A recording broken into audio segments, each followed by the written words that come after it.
The greatest power you possess is your ability to choose. Join Lowe's Moore as he reveals how you can begin to maximize that power by exploring yourself on the deepest levels and committing to making lasting and positive changes. Get ready to achieve breakthroughs that will lead to accelerated growth and transformation, because you are now tuned in to The Blueprint. Why they actions contradict the lamb. I'm fellowshipping when I'm with the fam. That's more relations.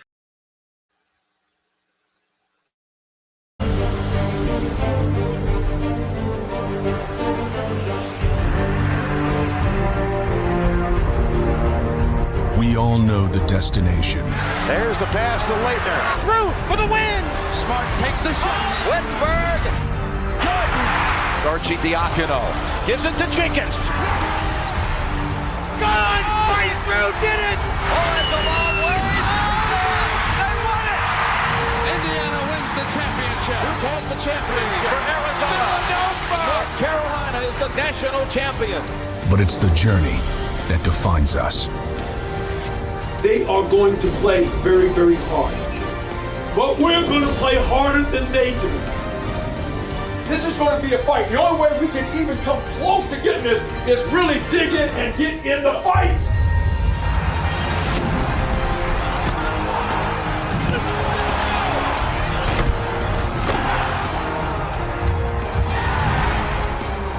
One stumble, and it may be the end. I'm so proud of you seniors for fighting. Each obstacle prepares you for the true test. Every game, every moment is one step closer to the destination. Are you ready?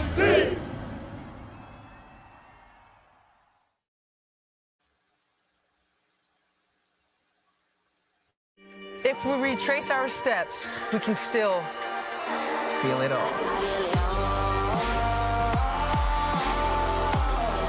Pride. Pure joy. And the ultimate risk. Love and respect. Shocking the world. And showing out. All for that sweet confetti feeling. When you step into the greatness of this moment, you'll feel it too. March Madness. Feel it here. Well, welcome back, man, to the Blueprint podcast. Man, I'm really excited to be back, man. And you know, it's been a long journey. In the whole month of March, we've been literally going crazy, right? I have to say this up front that, you know, I don't know if I said it last week, but you know, this year was the first time I've actually did a bracket for the NCAAs for men and for women. And of course, for the men, my bracket was busted literally in the first round. I mean, I'm just bad at picking who can win and who's going to lose. And it's just been terrible. Good thing I didn't put zero money on this, because I would have lost, you know, everything. And then, you know, just having the opportunity, I was blessed today by the NCAA Women's Championship because it came on early and I got the chance to watch the whole thing. And I'm telling you, the Final Four has been amazing. I want to say congratulations to LSU. I mean, how many of you could admit, other than a legitimate LSU fan, said that they were going to win the championship? And then I would say probably 90% of even the LSU fan didn't know that they were going to win the championship this year. But they won. They're the champions. And I mean, the whole March Madness was just crazy. The Final Four was crazy. See, I even got my Final Four hat on. Yeah, I got a Final Four hat. You know, I pulled it out, man. I got it out my little box, man. Pull out my Final Four hat. No, I did not go to the Final Four. Right? Not as a player. You know, I went as a fan, but you know, it's just madness. I mean, it's been madness, you know, and looking forward to tomorrow night when you know, UConn is playing San Diego State. And I mean, it's gonna be even crazier tomorrow night as well. But the women have been fantastic. I mean, it's been crazy. You know, I mean, what can I say, man? It was, you know, when I first projected in early March that it was going to be crazy. How many of you can admit that March Madness has been crazy? Well, I can certainly admit it. And let me say this, Angel Reese, congratulations, MVP. You know, she balled out, what, 33 now, 34 double-doubles. If you don't know what a double-doubles mean, that means doubling points and doubling rebounds. She was just awesome, amazing energy all year long. I mean, the coach was amazing. The players were amazing. I mean, it's just, whew, Kim Mookie. Yeah, just amazing, man. Just they did an amazing job. I mean, I didn't know if anybody knew that they were going to score 102 points in the championship game. Like, they just balled out. You know, that's the way you're supposed to do it. You're supposed to ball out. And what can I say about, you know, I can't get off here or move on without saying something about Caitlin Clark. I mean, you know, she's a very special, she's different. She's a very special player, right? Very dangerous player, man. I mean, with tremendous skill set. And man,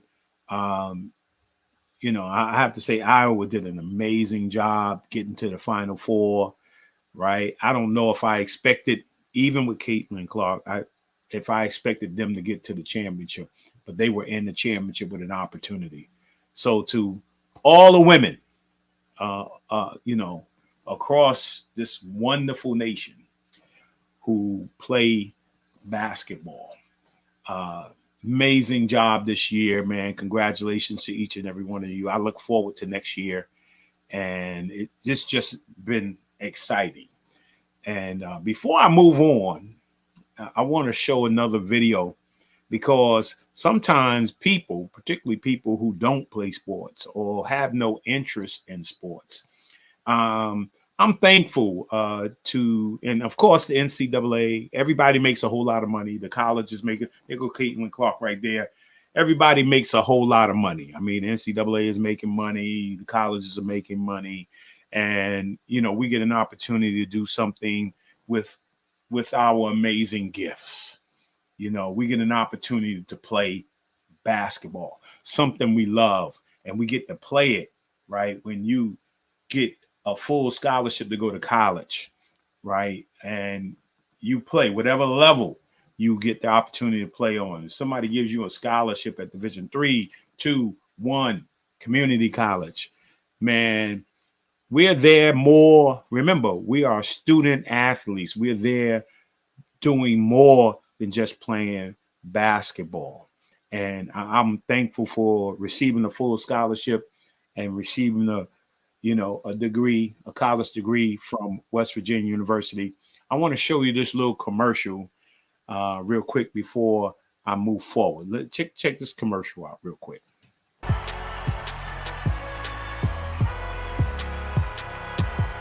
Number 32, Kyle Hornsby.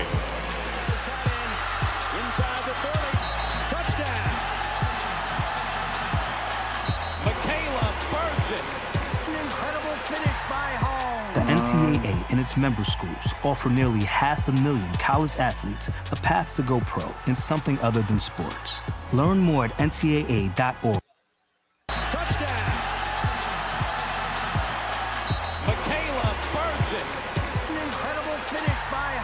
The NCAA and its member schools offer nearly 500,000 college athletes a path to go pro in something other than sports. Learn more at ncaa.org.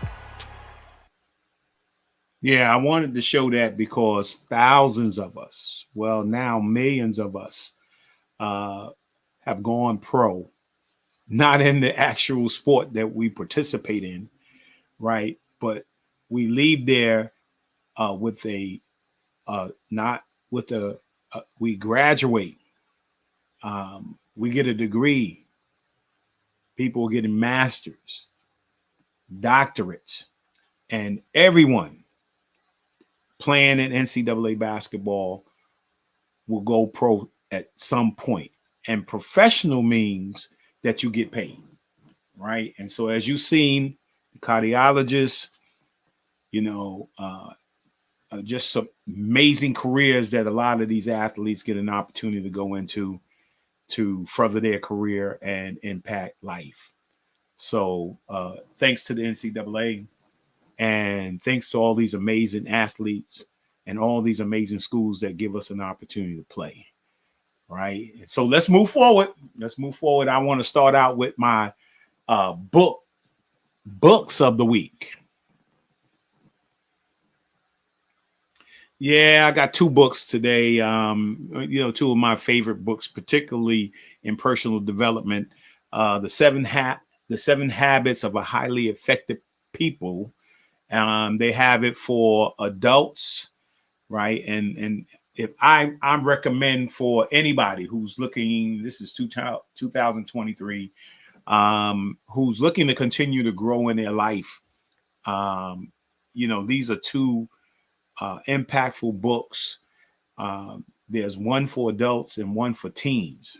Now, if you have a teenager, right, somebody who's preparing to go to college, you've got to get this book and put it in your child's hand, particularly early. I would say early middle school, they need to be in this book. You need to be in that book with them and helping them to prepare themselves for a future, prepare themselves for whatever they have in their mind in terms of their next destination.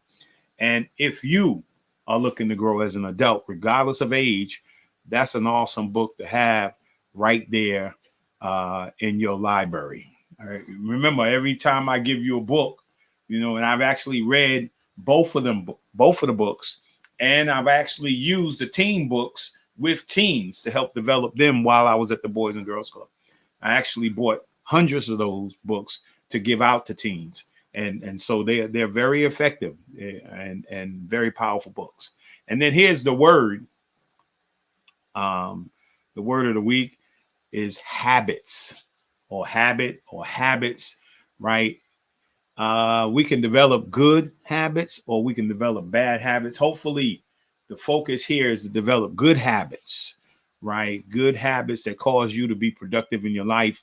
That's a very powerful word, right? Because you do not want to get into addictive behaviors or addictive habits, right? You do not want to go in that direction, but you want to build good habits, right? And as a student and as an athlete, right, I've learned, right, to develop those good characters, those good habits, right? And in developing those good habits, ultimately in your future, it creates for you to develop good habits as an adult. So make sure you pay attention to that word and that you're getting the right building and developing the right habits.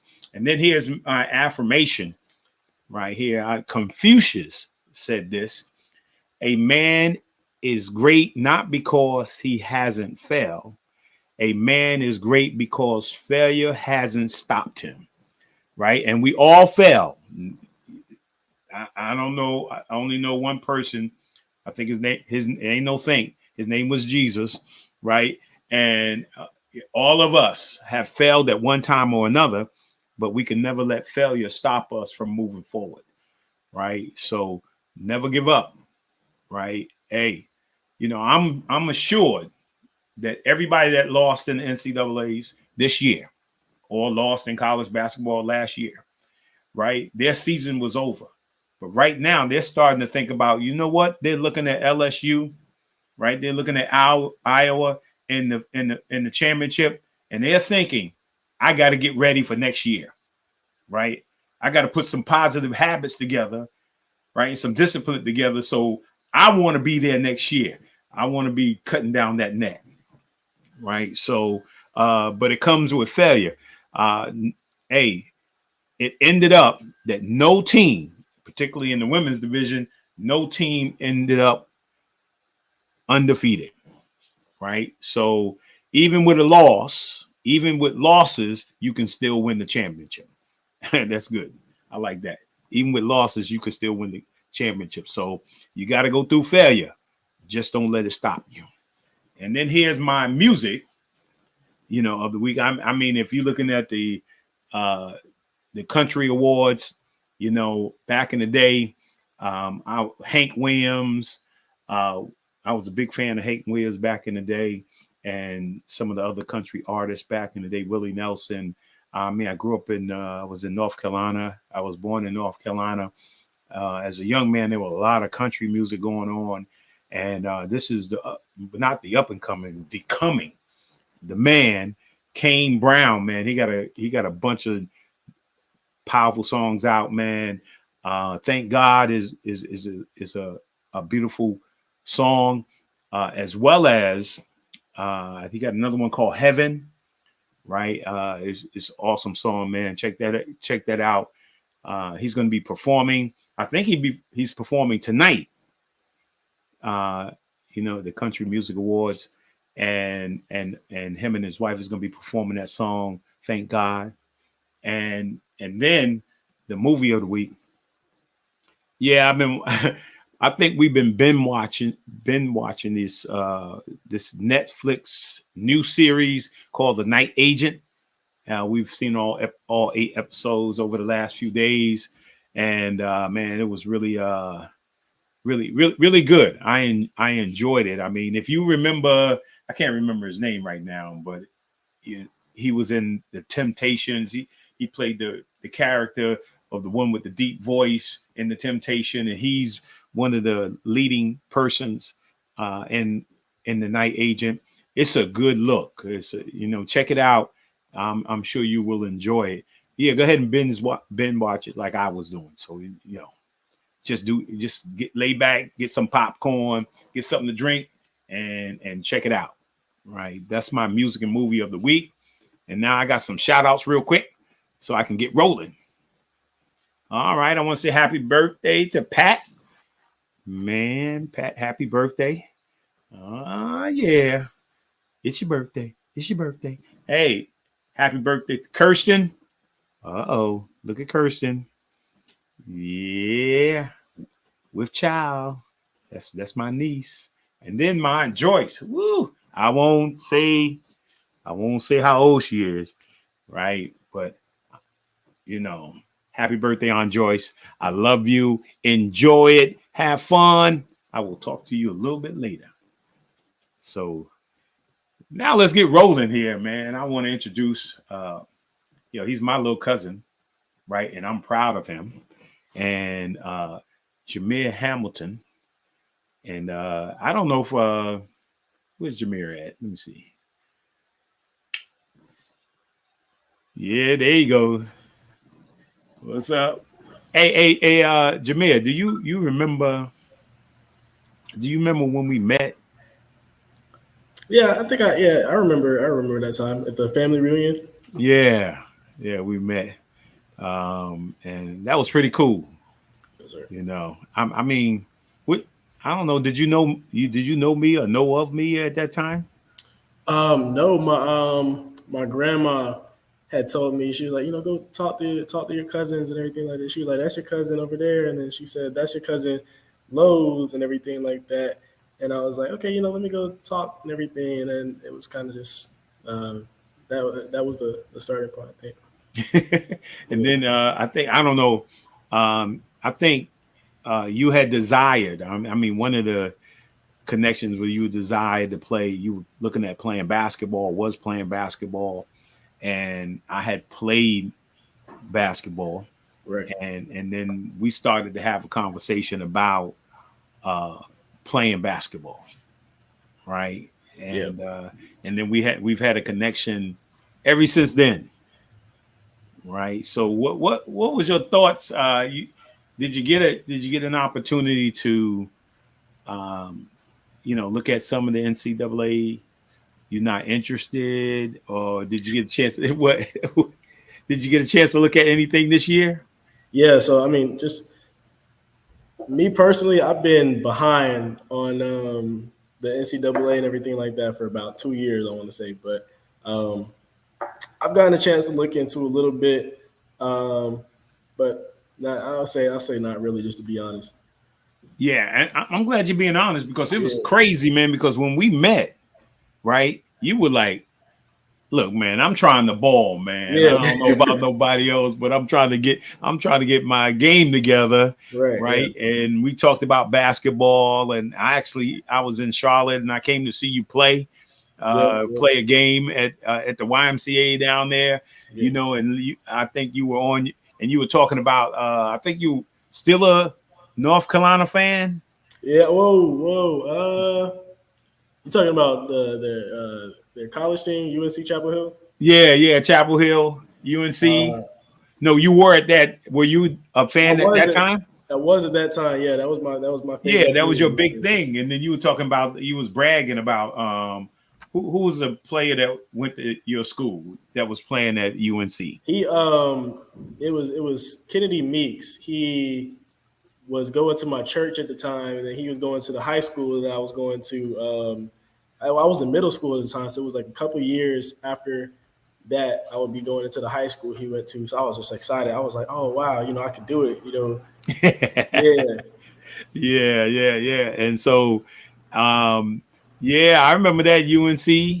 I'm gonna be balling. And now all of a sudden, here it is. What? 2023, right? And you're like, who's UNC? I mean,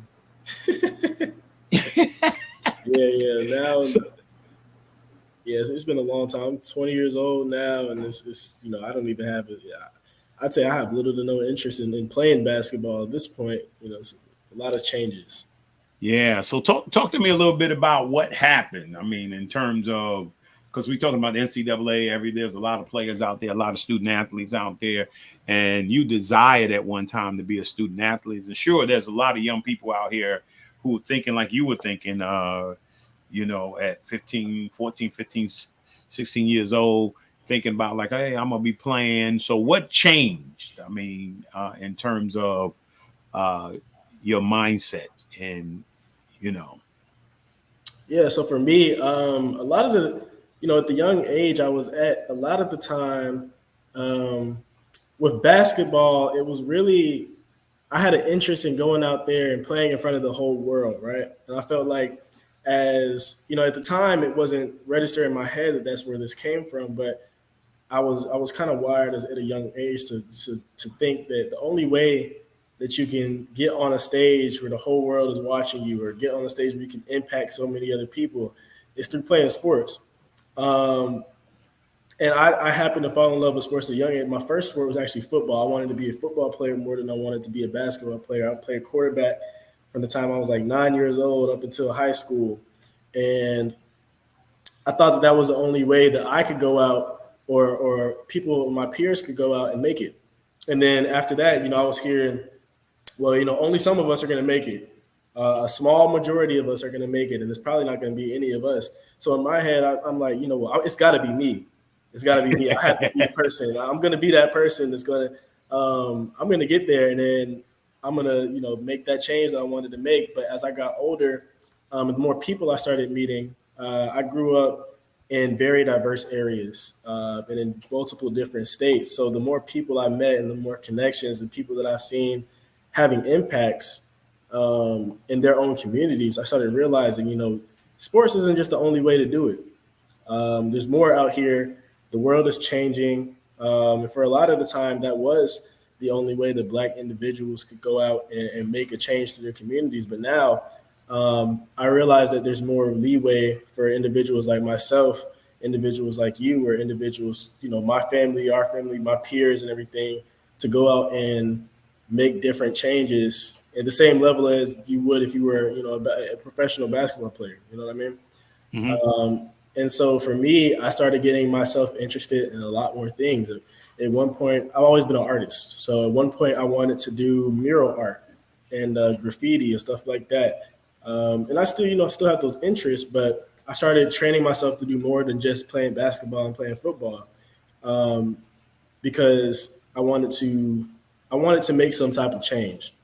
And if basketball wasn't going to work, I needed to have something ready in the background to make the change in the next area. And if that didn't work, I had, to make the next change in the next area of work that I wanted to go into. So I just happened to right now fall into video game development, which I've been working with for a good while. But, I'm glad to be here because it is an area that a lot of kids want to get into. But they don't try because there's not a lot of young people or young Black people of that sense that get in here and actually do something with it. So I'd say that's what changed, just meeting different people. And then also my parents had a huge impact on that, and not in the sense of discouraging me away from basketball, but more giving me the insight and encouragement to let me know that there's more that I can do. Letting me know that I'm smart, letting me know that I can go out, and there was at one point where I was making horrible grades, and I thought that was just normal. And then enlightening me and inspiring me to go out and reach my full potential, even down to the school level, I realized that there was so much more that I could do. And I feel like that's what changed, just having those people and having that mindset instilled into me and driven into me that I can be more than the average, person. That was I feel like that was the change there. Yeah. Yeah. And I'm glad you mentioned mom and dad, and particularly, your grandma. Yeah. Yeah. Her, she's big. She was a big part of this too. My uncles, all of them, everybody. Yeah. Yeah. And, your grandma, we kind of like grew up together. Yeah. So we were all little kids running around to each other's house when I was a little kid in Plymouth, North Carolina. We just running around there, but because my mom used to send us home. Well, Plymouth, every 4th of July, we were there for a month. We stay there. We stay in Plymouth until school started back up in New York, and so a lot of our cousins, we were just running around, and and because I had 2 other brothers and sisters, and so there were individuals in my age group that we were running around with, individuals in my brother's age group and my sister's age group, and then we kind of like all grew up together, and it's wonderful. It's a wonderful thing when we have family reunions. Mm-hmm. Yeah, for sure. Right. I always enjoyed, going to family reunions because, whether it's on my father's side or my mother's side, just getting to know family, getting to know, your aunts, your uncles, all your cousins. And then it gets crazy because you get older, you grow up. Yeah. Right. And, you don't even know that your cousins who had children, and now they having children. I mean, so we would have never met if it wasn't for the family reunion. Right. So, and I'm glad you were talking about your mom and dad. So on the show, we talk about specifically, three important things, like the importance of family, right? Yeah. The importance of faith and the importance of education. So talk a little bit about family, dynamics and stuff like growing up, mom, dad. Talk about, grandma, talk about the siblings, and talk about the impact of family and faith and education and them stressing that. Yeah. So family has been one of the biggest factors, one of the biggest factors in any part of myself. I will say wholeheartedly that without family, my success would be very, very limited, if any at all. Back at home, honestly, just back, in my household family to start off, I have two, and I am blessed because, this isn't the same scenario for a lot of kids. I was blessed to have two parents who were very loving, and those just two things and those two factors are so, uncommon now. And I was just blessed to have both of those. So that's the first thing, and I'm thankful for my parents for that, at all times, forever.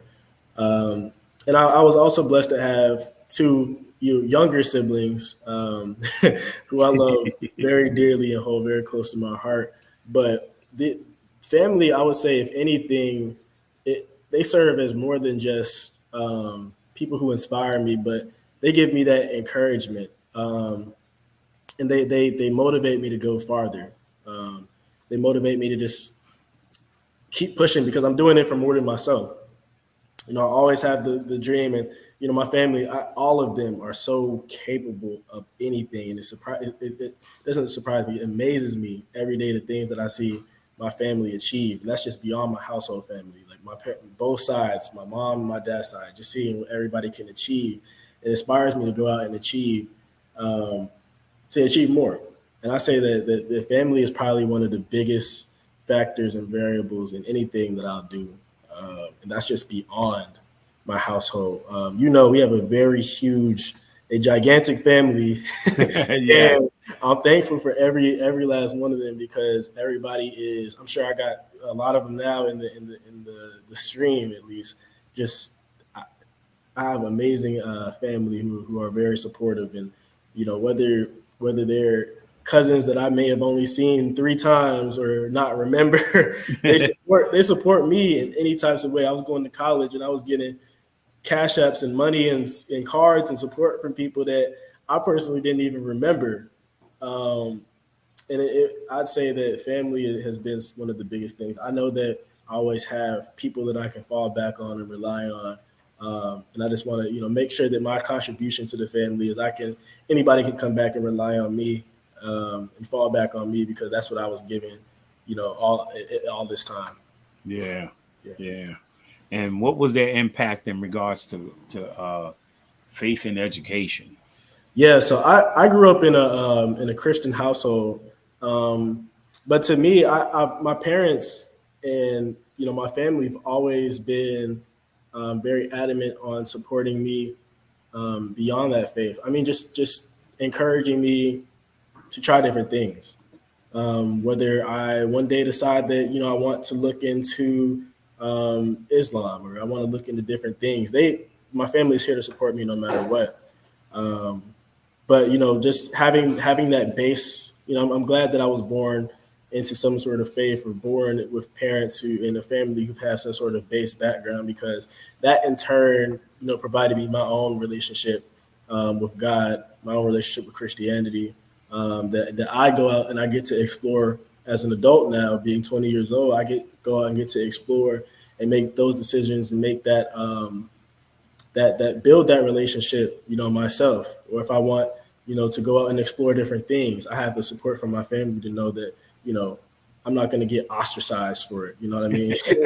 That's such a big thing because that happens so much in a lot of families and in a lot of religions. And I just feel like my family being, headstrong on their religion, but headstrong on being family first.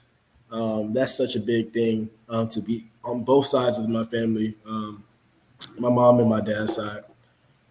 Yeah. And the education, I know you had mentioned earlier, like you was kind of messing up a little bit and they kind of like nicely kind of got you back on track, right? Yeah. So for me, I mean, family has been my biggest impact towards my education. I mean, like just beyond myself, honestly. I want to say starting into high school, we lived in an area where it was very predominantly white. And that's not the reason why I wasn't excelling, but as a Black kid at the time, a lot of the times I felt like what I was supposed to be doing was what the stereotypical Black male or the stereotypical Black teen was supposed to be doing at the time. And so as a result of that, my grades started slipping and I started falling into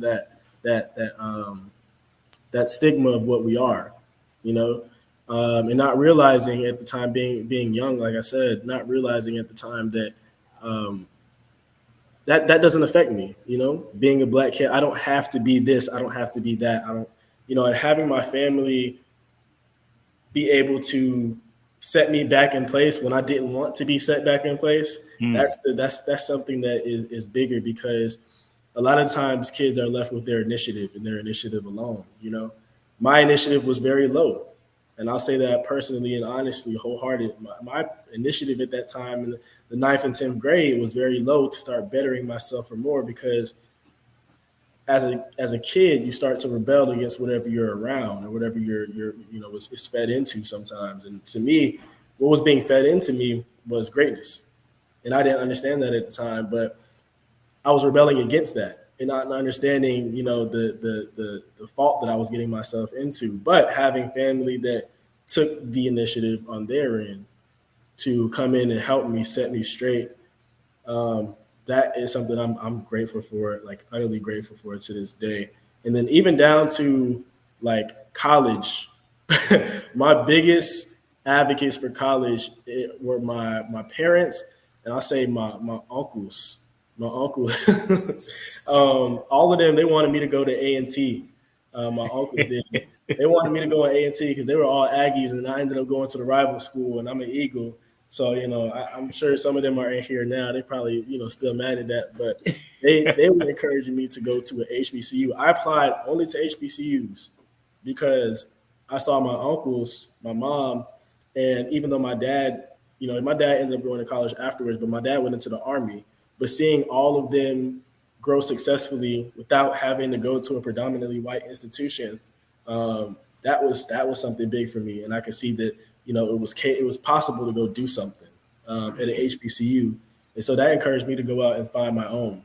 And so that I'm happy here where I'm at NCCU. I've gotten amazing opportunities from just, you know, faculty, staff, my peers, organizations, everything. So, I mean, my family setting that stone for me to kind of step on and keep growing in education, that would be the biggest thing. And then my grandma supported me throughout my education, you know, calling me all the time, you know, just having random conversation, telling me, you know, asking me about my grades. And then, you know, if I'm slipping up, she'll let me know it's okay. You know, you just make sure you're getting back on it, and then telling me, you know, different things that I can do and resources.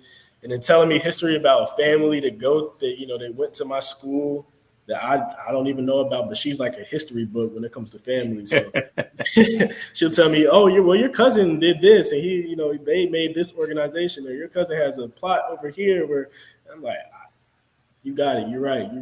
But it's good to know that my family extends just beyond home, but it's good to know that my family supports my education as well. And even down to just, you know, in organizations and stuff like that, I have support and people that'll go out of their way to, you know, to help me, just, you know, regardless of what I go out and try to do and venture. I know that there's room for mistake and that there's room for growth in the same instance. Yeah. Well, your grandmother is a history. I mean, she probably knows our family history inside out. Yeah, she knows, and I forget it. She tells me, and it goes in one ear and out the other. But I mean, I know it. I know it somewhere. You know. Yeah. We got so many cousins on this campus, and she introduces me to my cousins every day, and I'll walk by them in class, and I never even knew. So yeah. And so, you know, hey, everybody out there, remember this is interactive. So if you got a question or comment, you know, for Jahmir, don't hesitate to put something up, and we'll respond back to it. That looks like grandma was right there. Yeah. My mom was up there. You know, I saw a few people up there. So my man Kevin Bunch, who always supports each and every week, right? Oh, there go Daryl. What's up, Daryl? Yeah. Now, yeah. Oh yeah.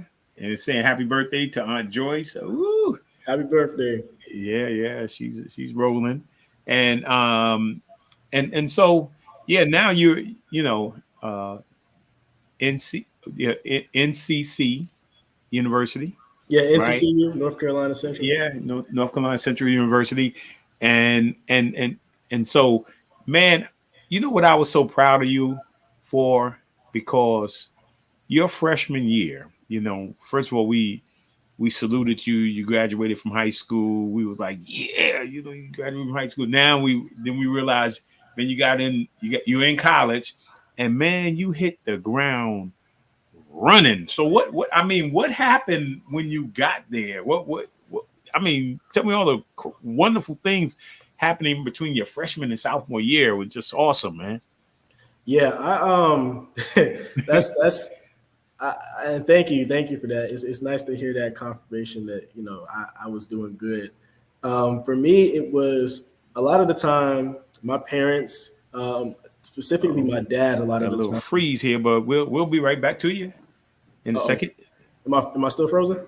No, you good now. Good, you can start over again. Yeah, so a lot of the time, my dad a lot, my mom too. They would tell me, once I'm in college, my decisions are me. And that's something that I'm really thankful for, because to me, what that gave me was my decisions are me, whether I'm going to have good decisions or whether I'm going to have bad decisions. I don't want to end up in a bad place. So I'm going to take whatever good decisions I possibly can to put myself out of my comfort zone, put myself in situations where I can grow and make my own outcomes. That's been something that's that I've been holding on to very tightly. I know that if I want to get something, and being at the HBCU helps this a lot, but if I want to get something, all I have to do is take my first steps to actually go in, open that door, open my mouth, and speak it. Go get what I want. And having the ability to go into college with that mindset, and then at an HBCU somewhere that exemplifies and amplifies that spirit. To me, that was some of the biggest things that helped me, like you said, hit the ground running. I knew that I didn't want to, and this might sound bad to my peers, but I didn't want to be the average person. I didn't want to go in and be the average student. I wanted to go out and do more so that people could see, if I'm a freshman doing this and you're a junior, there's a lot of opportunity for you to go into. And then behind me, I had two siblings, and I want them to see that their freshman year, they don't have to sit back. They can go in and go get it if they want to. And just making it known that there's stuff out here for anybody to go grab. That's been the biggest thing for me. And knowing that I make my own outcome and being an adult and being a college student with so many opportunities around me. I'm literally surrounded by professionals, opportunity, and people who will take me there. And, all I had to do was go in and open my mouth and start putting things into work. Yeah. What were some of those things that you just grabbed right away? Yeah. So, first off, first day, move-in day, I was inducted into the Men's Achievement Center on campus. And so big shout out to Dr. Heath. I know he's not here, but Dr. Heath was a big part of that. He inducted me into the Men's Achievement Center. And what that is a program on campus directed towards Black men, because NCCU is a 70% female to 70 to 30% ratio for female to men. So we have an initiative here. It's called the MAC, the Male Achievement Center, that's based around amplifying Black men's success, getting their foot in the door, helping them understand, the opportunities that there are out here for them. And the first day that's me and my Mac blazer right there. But first day I was initiated into that, and I immediately felt like I had a place on campus. We had a little office that we all went into and hung out every day, and that's actually where I met a lot of my friends. I've had the same friend group since orientation, but we were all in the MAC, and that's how we met. And so having that network, and then now seeing me blossom and my friends all blossom, and now we go into the library every day and exchange things that we're doing and teach each other stuff. That's been one of the biggest opportunities. I'd say my peers. I surrounded myself with a very good group of guys that take me, give me things and I give them things and help me, move forward. Student government, I got myself into student government, and the people behind that, it was a step for me because I never did any sort of student government beforehand. Yep, that's another picture of the Mac. I never did student government beforehand. I never did ASG beforehand, but I got my foot in. I stepped out of my comfort zone. I didn't know how to give a speech, but starting in my freshman year, now me going into my junior year this year, this upcoming year, I have a lot more skills that I was able to develop. And then all the way down to, now, last year, my girlfriend giving me a huge boost in the things that I was doing and having that extra support, that 100% consistent support that's here. I have good friends, but, I can't call my friends all the time when I need some help with something. And having that that good person I could rely on, that was a big thing as well. And I say off of all of those base things, so many different opportunities popped up from just joining organizations to being a part of the organization. And then not just being a member, but trying to get into the executive position, trying to put myself in a position where I'm doing more than just being a member and actually serving the community through that organization when the opportunity is granted. Those were a lot of the biggest things for me. So I think those opportunities when I got here were my biggest thing. And then they just kind of blossomed into bigger opportunities for me. And I'm just thankful for all of them. Yeah, that all sounds exciting because, I don't, like you said, you didn't, I think that's one of the blessings, if we can just digress for a moment and focus on historically Black colleges and universities and some of the things that I've heard over the years and some of my friends that have attended historically Black colleges have said to me, male and female, about relationships. I mean, about going there and how you guys become connected, right? And how it's hands-on and helping you to move forward. I heard a lot about those things. I mean, and that's very powerful. The things that you said. Let me point a couple of nuggets out that Jahmir was saying. Number one, he came on campus not wanting to be average, mediocre, right? But he wanted to excel, right? So he got himself involved, right? That's and then you said, I got wit, and it was nice. I mean, it's very powerful that you were adopted into this, this program that helped structure you, help get structure, help be there for you, because it's a new transition from each level, from elementary school to middle school into high school and into college is just a whole new world. Because see, in those other areas, high school and middle school and elementary school, you can run home to mom and dad. In this case, you can't run home to mom and dad. I mean, you're on your own. You got to learn to make adult decisions for yourself, which is what you were talking about. And those are good nuggets. And also you said, right, I wanted to get involved. I wanted to do something. I didn't just want to be a member, because so many people can be a member of something, but never want to participate at the next level. And I'm proud of you that you took that initiative, and that we should take initiatives, right? That's what it's like. It's like me saying, like, I want to play basketball, but I don't want to start, right? Yeah. I never want to be the leading scorer. Right. I never want to be the guy. Now, if I go for those things, right, and I realize that my ability and my skill set allows me to be a role player, then I need to be the best role player I can be. Right. But if I have the ability to excel, then I want to excel. I want to achieve. I want to grow. So those are some nuggets that you were throwing out there, man. I didn't know if you knew that or not, but that even down to that, I just want to note that thing you said about role players.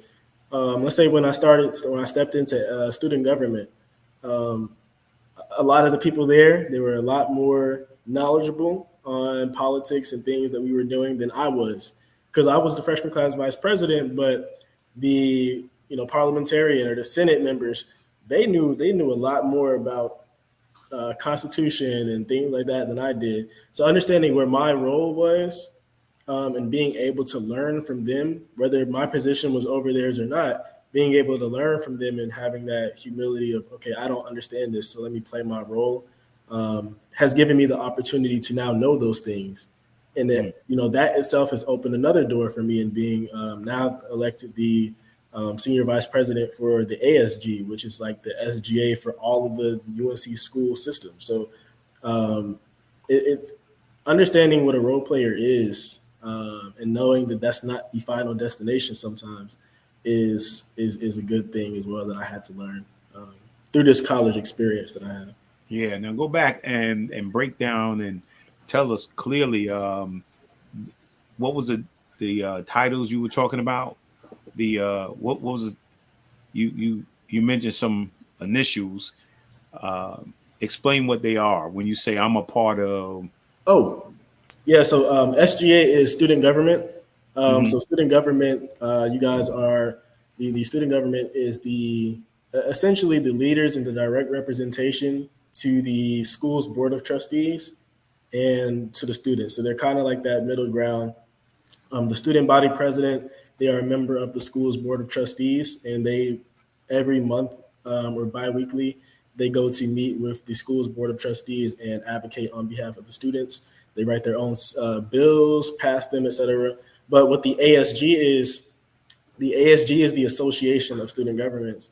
So each school in the UNC system is like 17 schools. Some of the notable ones are UNC Chapel Hill, NCCU, NCAT, NC State, all of those universities. They all come together and they bring 5 of their highest representing advocates from their schools. And we actually write bills and legislation that gets passed to the Board of Governors for the UNC system. So it's on behalf of all of the students. And I think that's around 300,000 students versus the 8,000 that we have here at Central. So, taking that role that I had in SGA and using that to my advantage to learn. And now I'm basically the second in command to the Association of Student Governments. That right there is a direct representation of the opportunity that comes through getting involved in certain organizations and going forward, being just, of learning from those positions and being more than just a member. Yeah, I mean, that's awesome. And the sophomore, right? Going into your junior year. Yeah, I'm the sophomore. So I'm looking forward to you. Look what you did in 2 years. I'm looking forward to what you're going to do in 4 years. I mean, yes, sir. Yes, sir. Yeah, yes, sir. Yeah. I mean, you got involved. I mean, that's the bottom line. You got engaged. You got involved. You didn't really know what it was when you first got in there. You had an idea of what the mission was, or what the student government was, but then you learn, right? You see, you being a role player. So awesome, man. Really, really awesome. Now, in 2 years, now let's talk about 2 years. Now you get into you win an award. Now, how did that come about? Let's talk about that for a minute, right? Yeah. So this right here was the PNC Bank entrepreneurship pitch competition. I have a video game development company, which I talked about a little bit earlier. And I kind of started that. I did not know going into college that this was something that I wanted to be involved in. It kind of just came out of nowhere. I was actually like 100% not interested in things like programming and developing and stuff. So it's kind of still a shocker to me that I'm doing this right now. But I want to say around last year, around August, I started up an idea for a business, and I wanted to create video games because initially, I'll be real, I saw so many people I had a friend that was making $70,000 a month off of this, and I was like, you're 17, I'm 19, how can I do that? But then, through developing my business that I started, it's called IX Studio, I started realizing a lot of the problems in the industry that a lot of those peers, the same peers that I was talking about, were not taking any type of approach on, and that was player safety. Online and having an online status or online presence is something that's very dangerous to not just children, but to adults too. And when it comes to children, a lot of children aren't guided to understand what those threats may be. And providing an online service or in my sense, a video game, which is some sort of software, I'm directly connecting them to threats. And wholeheartedly, I could be directly connecting them to threats. My game is fun. It looks good. It's fun to play. Kids look forward to it. But there are threats inside of those games that are there just literally for malicious intent and to take advantage of those players who oftentimes are the younger audience. And so for me, what my business does, we are one of the first video game companies to directly take a stance and responsibility for our player safety inside of our software. So migrating people off of the game, off of the voice chats and the chats inside of the game that may lead a lot of the children to things like cookie grabbers or IP loggers, links that may, because, when you're a kid online, you're not using your credit card for stuff. You're using your parents. So Yeah. we're protecting the kids, but we're protecting the parents too. We don't want a hacker, your kid clicking the link and then you look at your bank account the next morning and all your money's gone. That's no good. So taking that responsibility for the player safety, and not just for the players, but for the people who look over these players who might not understand what their kid is doing online, that's something that's very important to us. So migrating them to a safer platform where voice chats and all chats are monitored, to be a part of it, to be a part of the system and chat and everything. And we have about 60,000 people in it right now. To be a part of that, you have to go through a screening process. You can't have multiple accounts in the same area. You have it's tracked by your IP. You can't have multiple accounts. You can't have multiple emails that are members of this server. You have to strictly be one person, and you have to be you have to go through a background search, and all content is screened before it's sent. So if it's an image of something that's NSFW or not safe for work, for instance, it's screened, and if the server picks it up, it deletes it before they even get the chance to and removes them from the server. So giving those players kind of like a cleaner experience and providing somewhat of a cleaner experience. And obviously, we aren't going to eradicate all threats online, but, the threats that we may cause unintentionally through providing that service, we want to make sure that we are taking responsibility for that and making sure that those threats don't proceed. And so what we take a huge stance on that. And like I said, my initial mission actually wasn't that, but seeing how much of an issue it was, taking that and putting it into my business has kind of helped me grow that audience. And, something that I find a lot, very close to home, because I was playing games at a young age. And at any time, if I was, if technology was as advanced as it is now, and when I was, a young kid, I could very well be taken advantage of by a lot of the same online threats as a lot of these kids are. So for me, it was, putting myself in those shoes, understanding that I had two parents who were savvy enough with technology to understand where those threats came from, what they were, and then how to guide me away from them. That was a big part of it, and understanding that all kids don't have that. And even if they do have two parents at home, they don't, sometimes parents don't know what it is they're getting into, but they see that they're not being annoyed because their kid is on the game. So, they let it happen. And then it ends up too late sometimes. So, we're just trying to make sure that we're playing our part and being that business that isn't just taking advantage of our players for monetary use, but, giving them something back in return.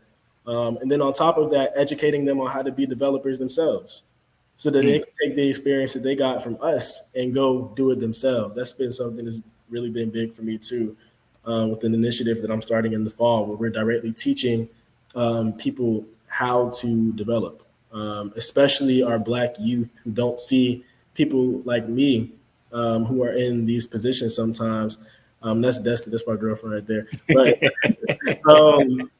people like me who might be in these positions sometimes, they don't get to see those often. And so being, while I'm here, I want to make sure that I can be as much use and of service to not just the kids that want to look up to me, but to the parents who don't, understand or want to get their kid in the sense to where they can, kind of be like me or be like somebody like me and, get into more than being a consumer of games, but actually making it themselves. So that's what I pitched that idea to the PNC Bank pitch competition. Funny story. I found out about this. I was looking for somebody to help me with business because I did not understand my business. I was making money and I was scared to stop making money, and I was scared that the money was going to cause my business to flop. And so my dad and my Uncle Warren, my Uncle Terrence, and my mom, they sent me to my school of business, and they was like, you need to go find somebody who understands business and ask them for some help, some consulting, some guidance. And I went and talked to a guy. His name's Collis Eric.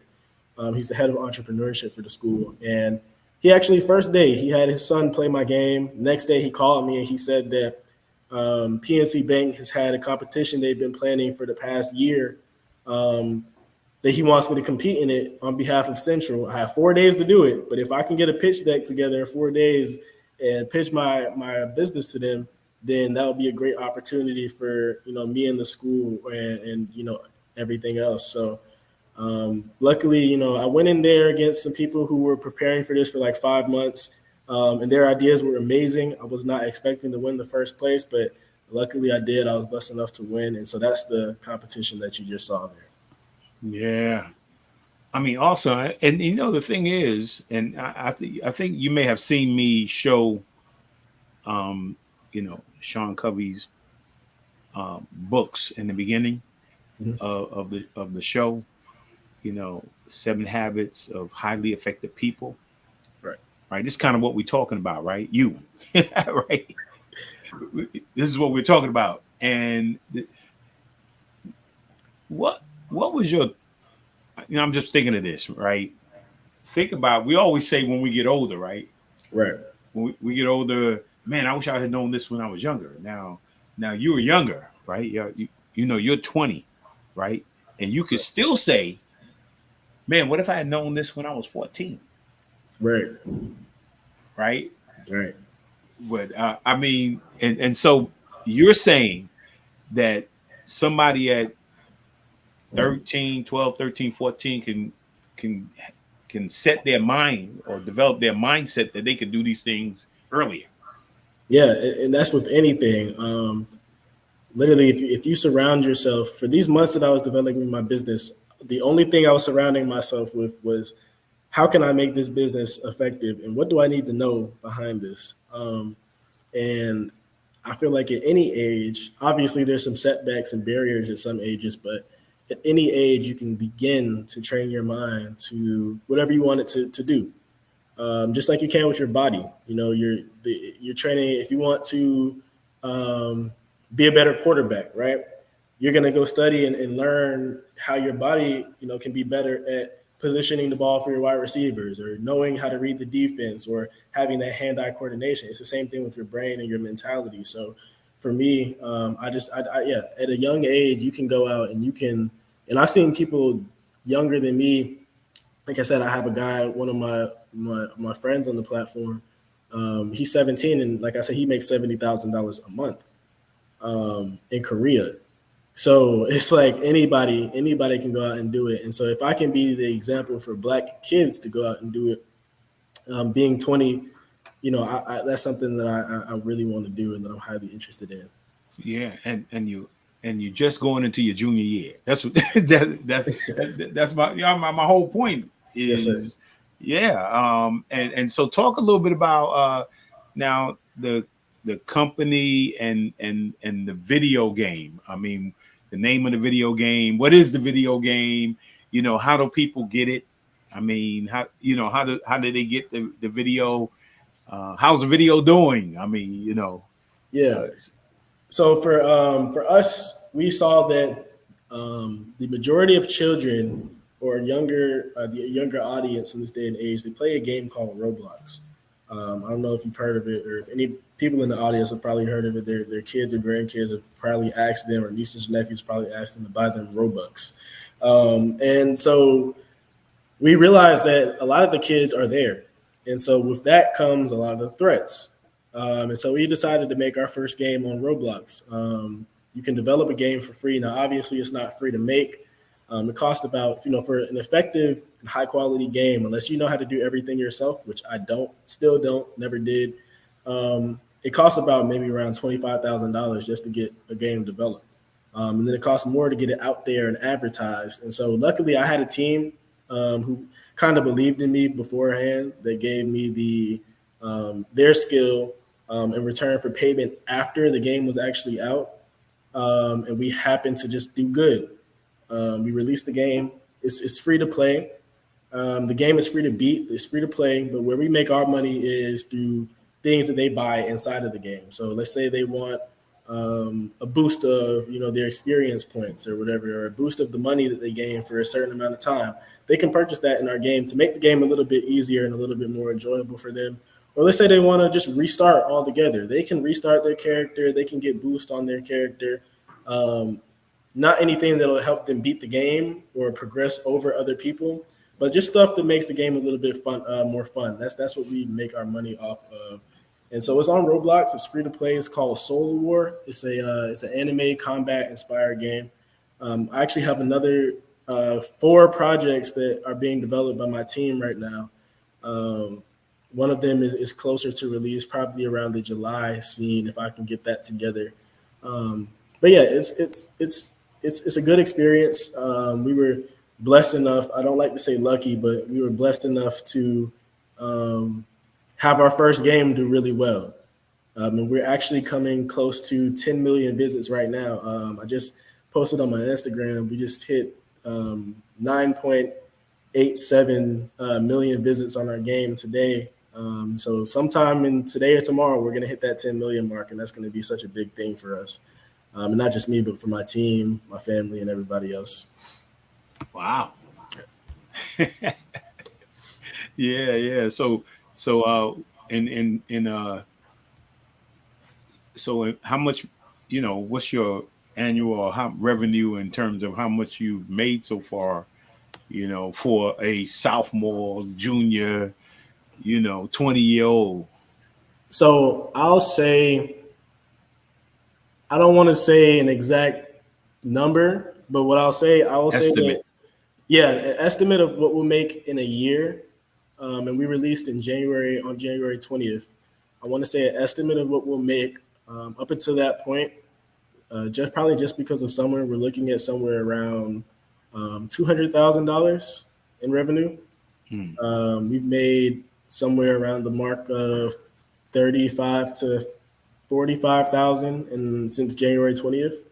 And so that's just with shrinkage, and then let's say we have a bit of a blow up during the summer. That's how much we're projected right now. Awesome, man. Yeah. I seen that. I was like, what? What's going on? I'm definitely thankful that I can do this. It's something that I really enjoy doing, and to be able to do it in college in my sophomore year, to have it being remote, so I'm able to still go to school and learn and get myself in extracurriculars and not just be a CEO. And then having the ability to do something I like at the same time and make money off of it is something those are 3 things that I'm just, really blessed to be able to do, especially at a young age. Yeah. So what does the junior, what's the future look like, man? So for me, I don't know. I kind of just, when opportunities come, I take them. That's usually how a lot of the things go. And right now I'm just really working to make sure that opportunities can keep coming. So that's my goal. I just want to work to make sure that opportunities can keep coming, keep showing up when they do, going out and searching for those opportunities, because that's still important too. I haven't made it yet. I still have some room to work, and I'm going to work forever. I want to say, I don't want to set anything in stone, but hopefully we can start, hopefully I can have another game out. I'm looking to join a couple different organizations in the next year, work diligently in the ASG. That's one of my main focuses. And because I'm advocating for more than just my school now. I'm advocating for 300,000 people.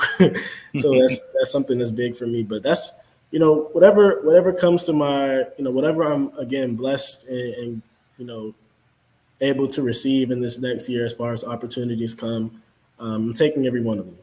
And that's what I feel like that's what I feel like is in the future for me. I don't know, but I haven't known for a while, and the formula I'm using right now of taking things and being grateful for them has been working so far. So that's what's in the next plans for me.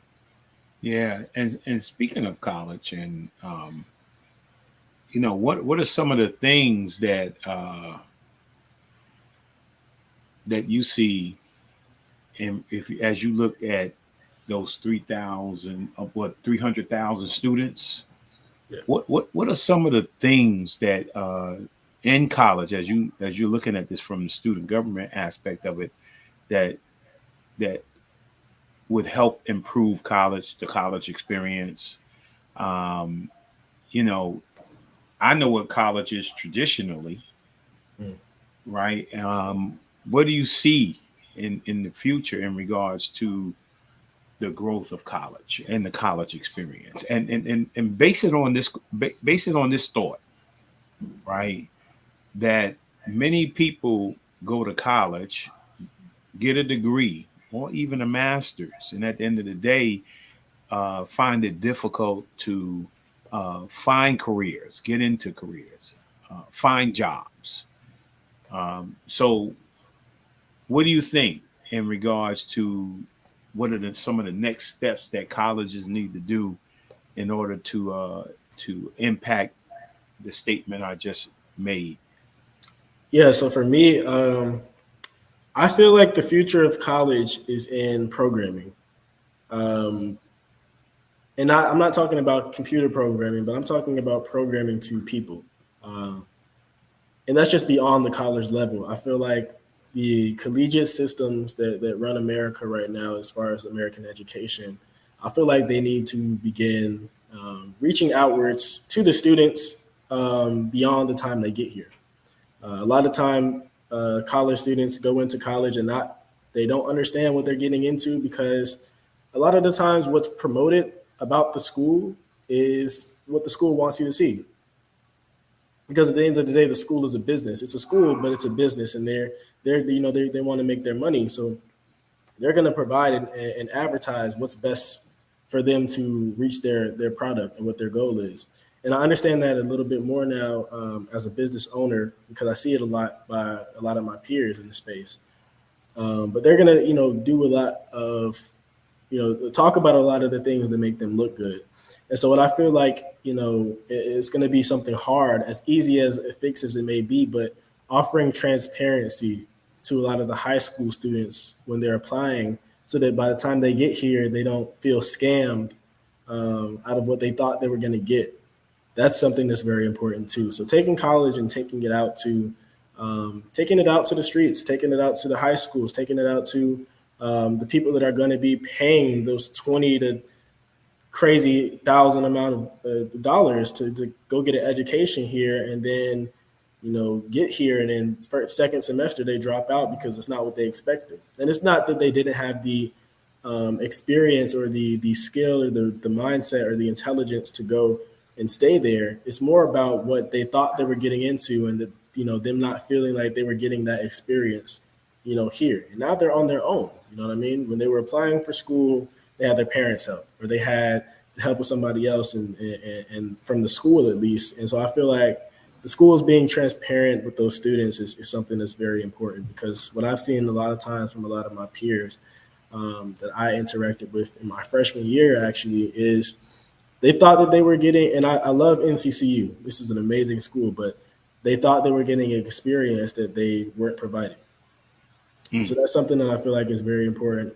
And then also the systems funding, the systems figuring out a way to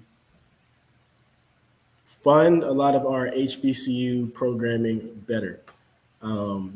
We have a lot of our faculty here at NCCU literally going out and throwing opportunities at our students. But because they weren't receiving the proper amount of funding for events specifically to target our students to better them beyond the classroom, a lot of the times those events don't go beyond the conceptualization state.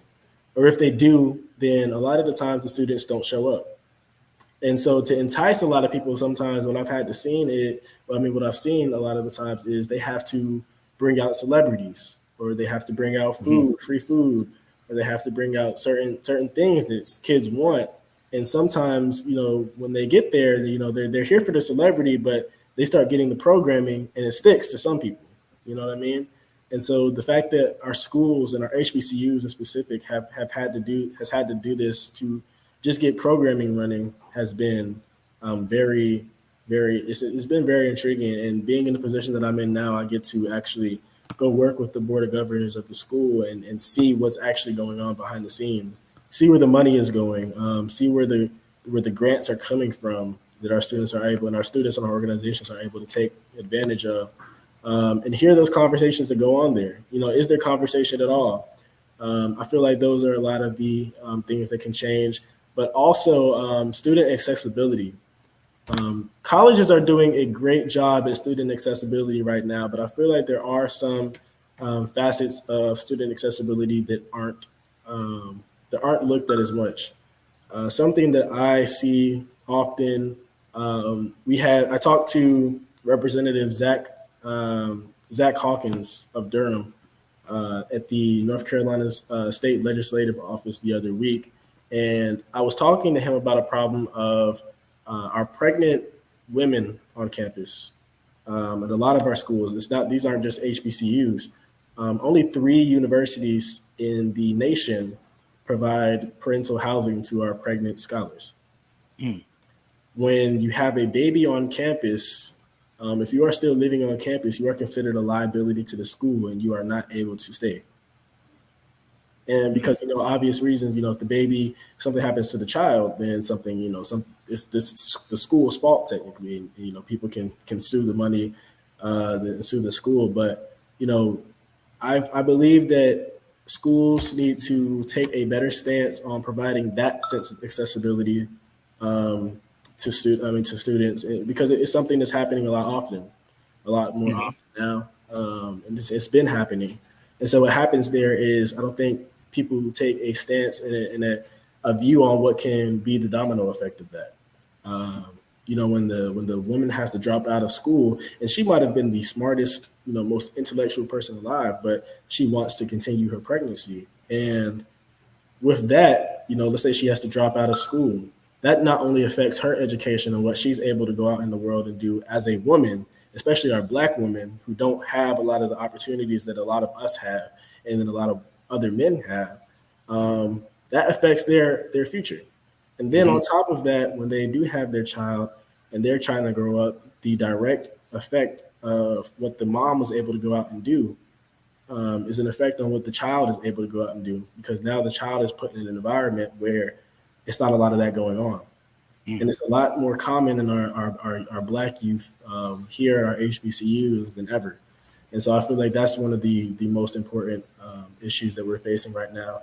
And then also sustainability. Our schools, they start taking a stance on sustainability, but I feel like we need more education on what that actually is. I'm still not an expert on it myself, but our schools are part of our communities. And oftentimes a lot of schools are placed in Black communities. And when the college kids are here, they don't, obviously, you're a college kid, you just got back from the campus Chick-fil-A. You don't know where the trash can is. So you set your bag on the table and, somebody will come clean it up later on the outside table. But it gets blown out into the wind somewhere and it ends up out into the community. We need to do a better job at taking care of the communities that our schools are in. I feel like a lot of times campuses, they segregate themselves intentionally or unintentionally away from the community that they're a part of and get uninvolved in the actual action behind the community and what can be better. And don't understand that they are, the people of the community are a direct effect of the things that we do here on campus, believe it or not. And what we see And so taking a better stance on that is important. And my last thing is mental health. We have an increasing, and trigger warning here for a lot of the viewers, but we have an increasing number of suicides that are happening on our college campuses. It's something that's very sad, and I feel like a lot of times, a lot of our students don't, want to actually go through with that. But not having the ability to take that back, you know what I mean? Or not having the ability to go talk to somebody about it, or not having the resources to save themselves, or for somebody to save them during the process. That's something that can be better worked on now. We're pushing, the ASG is pushing for Narcan to be spread out across all of our campuses, and it's something that stops overdose. Somebody is overdosing on something, Narcan kind of, and I don't know the actual specifics of it. I'm still doing my research, but Narcan can help to prevent the overdose from continuing, or the effects. Yeah. So, just simple things. Well, I'm not going to say simple, but things that we would expect to be issues on college campuses, they're here. And I feel like we're thinking too far outside of the box, that we're not touching on the issues that are really right here, right in front of our faces. And so hopefully in my position that I'm in now, there's limit to what I can do, but I can, playing my part in that instance, and knowing what our students and my peers, that's what they are struggling with. And one of them is actually going to be my brother now, who is going to a UNC system school this upcoming year, knowing what they're struggling with, and, being in this position selected by the students, being able to advocate for them is something that I'm really looking forward to, so that I can, in this session and in this year, make the highest impact that I'm able to do, because it's not just about a resume. For me, it's about actual change, like I said in the beginning of this, and affecting people in the best ways possible.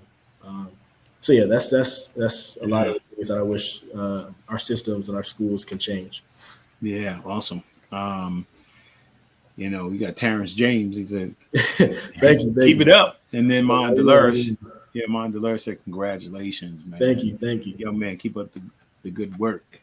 I know your family are proud of you, so proud of you.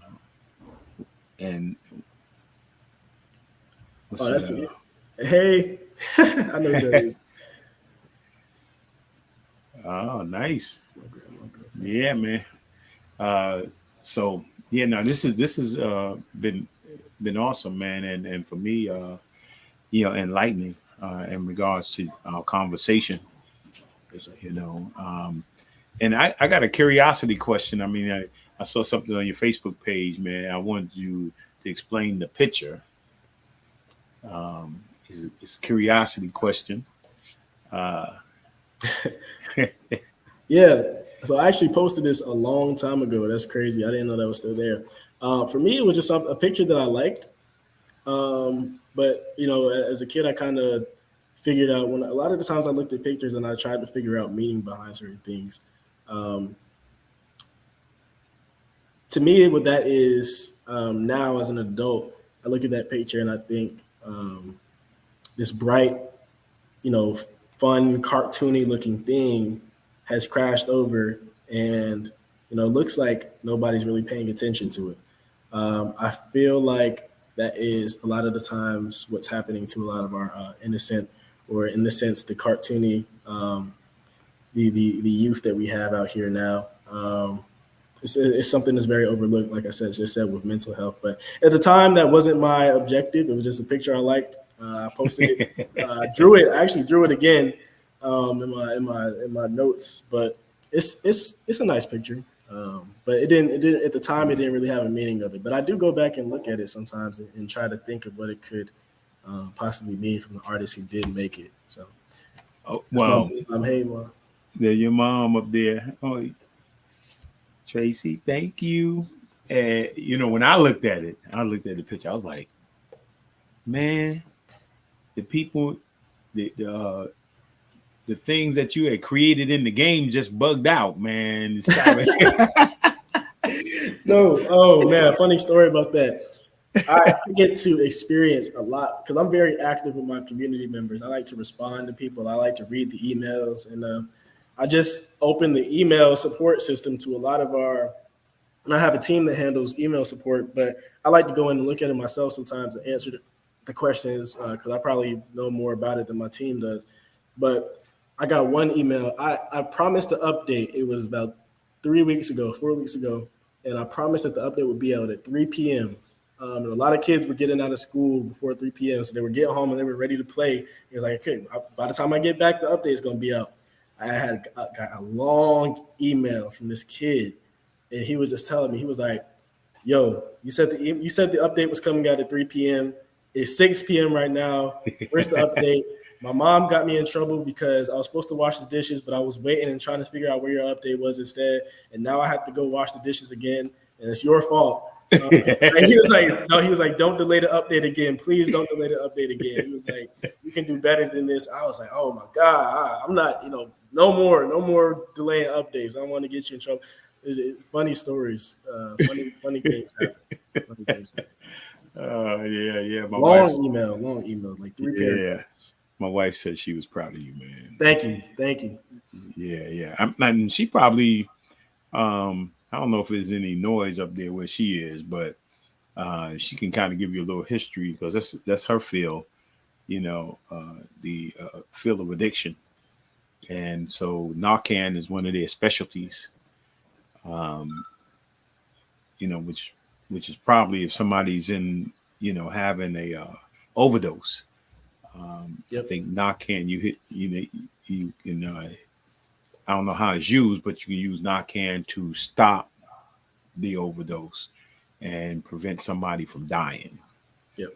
Yeah, and this should be in every office, every every college, every school. It should be available to each and every one of them because you never know what happens to people today. But man, I was excited to get you on, man. I was excited to get on. This is my only second podcast that I've been on. So it was great that it was, a family member inviting me on.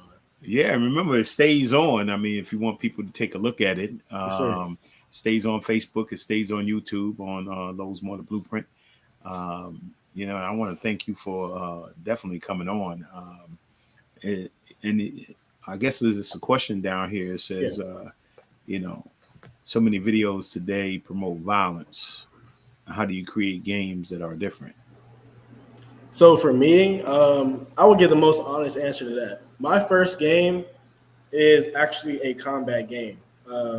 It's like sword combat and fist combat and everything like that. But for me personally, I know that it's something that's very hard sometimes to provide safety in the game while also giving them something that's fun. So on one hand, you have safe, and on one hand, you have fun. So me, I'm trying to find the middle ground between that. So I actually have a game that's coming out right now. In my plans for the next games that I have coming out, they have no combat aspects. But I figured out what a lot of people like about the combat aspect is the rush. The rush of being competing against other players, the rush of having to fight your way in through a battle. And so the next games that I plan on releasing are more centered around that feeling of the rush they get from playing the game, competitiveness, because that's something that a lot of people are into in the gaming space, but then also making sure that combat is somewhat a feature, but it's not the main thing that it centers around. So giving people something that, like I can fight in this game if I want to, but there's no purpose in it. You know what I mean? Giving them that. All right. But that's something that I'm looking down towards the end here. Yeah, something I'm looking at. Yeah, it froze a little bit. What part did I leave off at? You better start from where the beginning of it. Where you said you were talking about the next stage of your non-combat. Yeah, so just providing games, my next couple of games that I have coming out, providing games where combat is more of an asset than a requirement in the game. That's something that I'm looking to work in right now. But, like I said, making sure that, it's very hard to give people a safe game that's fun sometimes. And so making sure that giving them that space where, you know, the conversations they're having with people while playing that game that may not be as nonviolent as possible, making sure that the spaces that they're in and communicating to people is as nonviolent as possible, is kind of taking away from that a lot of the aspects of what happens when playing violent games, I feel, just off of, you know, some of the research that I've done personally. But it is something I still have to work on. I will be honest about that. My game is a combat game, so obviously, you know, has some senses of violence, but it's something that I'm looking towards not having in my portfolio in the future. Awesome. Well, Jahmir, man, I appreciate you for taking the time. You know, we'll let you you're about to get the crunch time now. You're a couple, 2-3 weeks away. Yes, sir. You know, it's coming down to finals and all those different things. That's what it's looking like. I'm gonna be praying for you. You know, thank you. Because I remember those days. Man. Those are like nightmares. Yeah. But it's worth it in the end. You know, tell your mom and your dad, your brother and your sister, you know, I said hello. Right. And when we're down in the area, which should be soon, and let's get together. Yes, sir. Let's hang out, man. I got you. All right, man. So I'm gonna just hold on for a second. I'm gonna close out, and we can in the discussion after. But all right. So thank you. I appreciate you. Hopefully you guys are enjoying the podcast, man. Thank you for your support each and every week, man. It's been just an exciting month. Right now we're in April, right? And we're trying to get to spring, right? I know everybody's tired of it being cold, right? And then eventually we're gonna be right in the middle of summer. We're gonna be tired of being hot. You know, we can never be satisfied, but but I enjoy the heat a little bit more than I do the cold. And so I'm looking forward to spring. Jahmir, he's got a bright future, and not just Jahmir, but so many young people, historically Black colleges, so many young people in college, man. Our future lies are literally in their hands, right? And they got a lot of wonderful ideas, and we have to be there. Like he said, his mom and dad was there to support him. That we need to be there to support our kids and our young people, right? And it's going to be awesome. So look forward to seeing you next week. I got Kenny Nut Washington on. I mean, he was one of the first African-American basketball players to play behind the Iron Curtain. And he's got a new book out. I want to talk to him about it. We go way back, right? He was a little guy. If you were inspired by little people, he's a little guy that had great handle, man, great game. He was amazing back in the day. And I'm looking forward to it. And so I'll see you next week. God bless you. And remember this. If God allow you to wake up tomorrow, make tomorrow your masterpiece. I love you guys, and see you next week. We really hope you enjoyed this episode of Lowe's More, the Blueprint Podcast. Stay connected and follow us at our website, www.lowesmore.com. That's LOWESMOORE.com. You can also join the discussion on Twitter at Lowe's More and on Facebook at Lowe's More Jr. As always, thank you for pushing your mindset towards a better reality. This concludes the most thought-provoking portion of your day. Don't forget to like and subscribe to this podcast to stay fully up to date with everything we're up to. Until next time, be kind to yourself and each other. What they teaching is a joke. I ain't buying it like I'm broke. Insufficient funds for insignificant.